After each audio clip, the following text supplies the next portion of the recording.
नमस्कार, आप सभी को मेरा प्रणाम। आशा है आप सभी लोग स्वस्थ एवं सुखी होंगे। आज की इस वीडियो में एक विशेष साधना हमारे द्वारा आप सभी को दी जा रही है एवं यह एक विशेष साधना विशेष प्रकार के लाभ भी प्रदान करती है एवं इससे आप अपने जीवन में अगर कोई आपकी समस्या है तो उससे आप निदान पा सकते हैं। तो यह साधना है वराहदेव की साधना। जैसे कि आप सभी लोग जानते ही हैं, ये जो वराहदेव हैं वह श्री विष्णु के अवतार हैं एवं इन्होंने अपने अवतार के समय पर धरती माँ की रक्षा की थी। इसलिए इनकी जो साधना है वो विशेष रूप से इसी संबंध में की जाती है। सबसे पहले हम आपको इस साधना के कुछ लाभ बता देते हैं। हम भी नहीं चाहेंगे कि आपका ज़्यादा से ज़्यादा समय हम लें।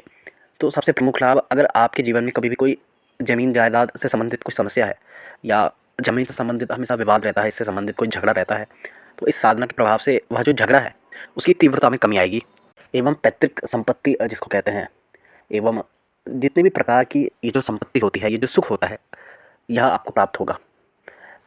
अगर आपको भवन निर्माण में कुछ समस्या आ रही है, भवन बन नहीं पा रहा है, या फिर जो जिस ज़मीन में आप रहते हैं वहाँ पर कोई समस्या आ रही है, या फिर आप ज़मीन जायदाद से संबंधित कोई कार्य करते हैं, कोई बिज़नेस करते हैं, या जो भी आपकी जीविका के लिए आप कोई कार्य करते हैं, तो इसमें आपको सफलता देखने को मिलेगी।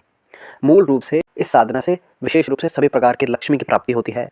ज़मीन जायदाद इनसे संबंधित विवाद समाप्त होते हैं एवं अगर इस साधना को लंबे समय तक करा जाए तो काफ़ी ऐसा माना गया है, काफ़ी लोगों को इससे पैतृक संपत्ति या फिर भूमि का सुख भी प्राप्त होता है। भवन निर्माण में अगर कह सकते हैं अड़चने आ रही हो, समस्या आ रही है, तो वो भी शांत होती है एवं भवन बहुत ही सुंदर तरह से निर्माण होता है। तो अब जानते हैं साधना कैसे करनी है। सबसे पहले जो वराहदेव की जो मूल साधना होती है, जो उनके वैदिक मंत्र की साधना है, वो आम आदमी सीधा उठाकर पढ़कर नहीं कर सकता। उसके लिए गुरु दीक्षा की एक आवश्यकता है एवं अगर आप करने का प्रयास करते हैं तो संबंधित आपको जो लाभ मिलने चाहिए वो नहीं मिलेंगे। इसलिए यहाँ पर एक लघु प्रयोग कह सकते हैं कि लघु साधना की जाएगी, जिससे आप शुरुआत करें करने की धीरे धीरे। जैसे कि आपका तप या तेज बढ़ेगा, आपको फिर धीरे धीरे और जो ज्ञान है वह दिया जाएगा। क्योंकि ये हम डराने के लिए नहीं कह रहे हैं, क्योंकि ये आप सब जानते हैं कि जो वराहदेव हैं यह एक सौम्य देव नहीं है, थोड़ा उग्रता में इनकी जो एक श्रेणी है वह आती है। तो इसीलिए जो पहले साधना करते हैं, जो साधक है, उनको इनके सौम्य मंत्र से शुरुआत करनी चाहिए धीरे धीरे।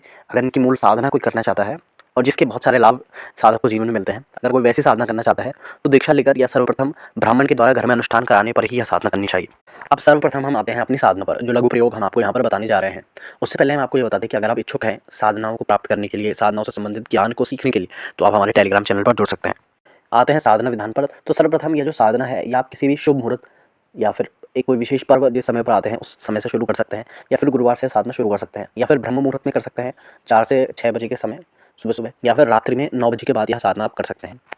स्वच्छ होकर स्नान कर कर यह साधना ही करनी है एवं इसमें विशेष रूप से आपको एक वराहदेव के चित्र की आवश्यकता पड़ेगी या फिर यंत्र की आवश्यकता पड़ेगी। अगर ना हो तो विष्णु जी को ही इनका स्वरूप मानकर आप साधना आरंभ कर सकते हैं। तो फिर आपको पंचोपचार जो पूजन होता है उसे करके, जो भी गुरु इष्ट पितृ कुल देवता, इनका स्मरण करके, इनको प्रणाम करके, इनका आशीर्वाद लेकर आप चाहें तो संकल्प कर सकते हैं या आपकी इच्छा है, नहीं भी करेंगे तो कोई ऐसी बाध्यता नहीं है।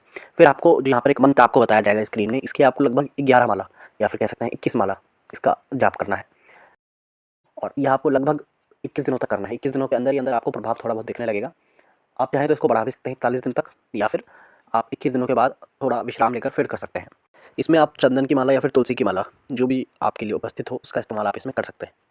और 21 दिनों के बाद आप चाहें तो जो भी आपने सामग्री आपकी एकत्रित हुई है यंत्र सहित, उसे विसर्जित कर सकते हैं। लेकिन जो माला है वो आपके पास ही रहेगी और आप इससे प्रतिदिन कम से कम 3 या 5 जो मंत्र जाप है माला से, वो प्रतिदिन करते रहें। यानी कि 5 माला का मंत्र जाप साधना के बाद कंटिन्यू रखें, इससे आपके प्रभाव में वृद्धि होगी।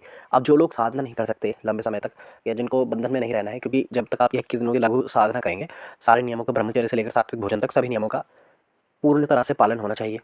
और जो बंधन में नहीं रह सकते, वह जो मंत्र आपको बताया जाएगा उसकी प्रतिदिन आधा घंटा ध्यान लगाकर, कह सकते हैं अपने भ्रकुटी के स्थान पर, या फिर त्राटक करते हुए, या फिर अग्नि त्राटक करते हुए ध्यान लगाकर आधा घंटा या 15 मिनट, जैसे कि आपको उचित लगे, आप इस मंत्र का जाप करें।